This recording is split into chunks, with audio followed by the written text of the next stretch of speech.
In today's video, I'm going to teach you how to create a progress bar in Excel using conditional formatting.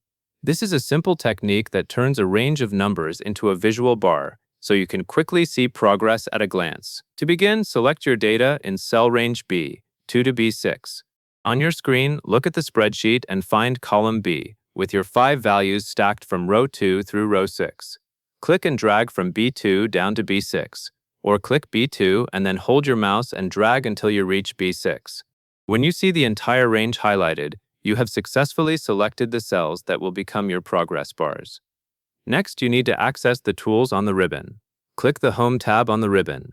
This is usually located at the top left of Excel, and it contains common formatting options like fonts, alignment, and number styles. By choosing the Home tab, you will be able to find conditional formatting, which is the feature that will create the progress bar effect for your selected range. Once you are on the Home tab, the next step is to open Conditional Formatting. Click Conditional Formatting. You should see a drop-down menu appear. This menu includes several options for highlighting data based on rules. It is the doorway to many visual formatting effects, including the Data Bars feature that we will use for the progress bar look. Now, take a moment to choose Data Bars from the menu. Hover your mouse over Data Bars. Hovering is important because Excel will show you additional choices without you having to click immediately. While your cursor is over Data Bars, watch for the submenu that lists different styles. This is where you will select the type of bar that best matches the look you want. Finally, choose the Solid Fill style and pick your favorite color. Under Solid Fill, click the color option that you like. As soon as you select it, Excel applies the conditional formatting to your highlighted cells in B2 through B6.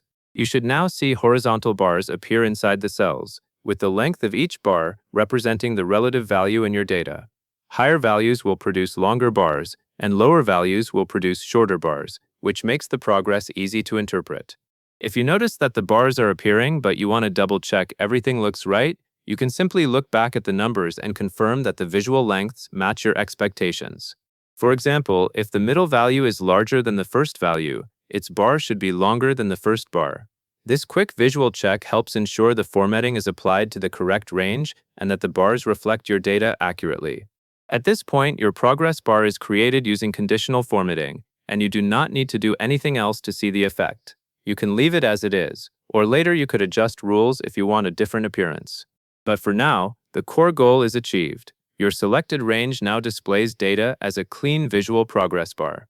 That covers everything you need to know, and that is all there is to it.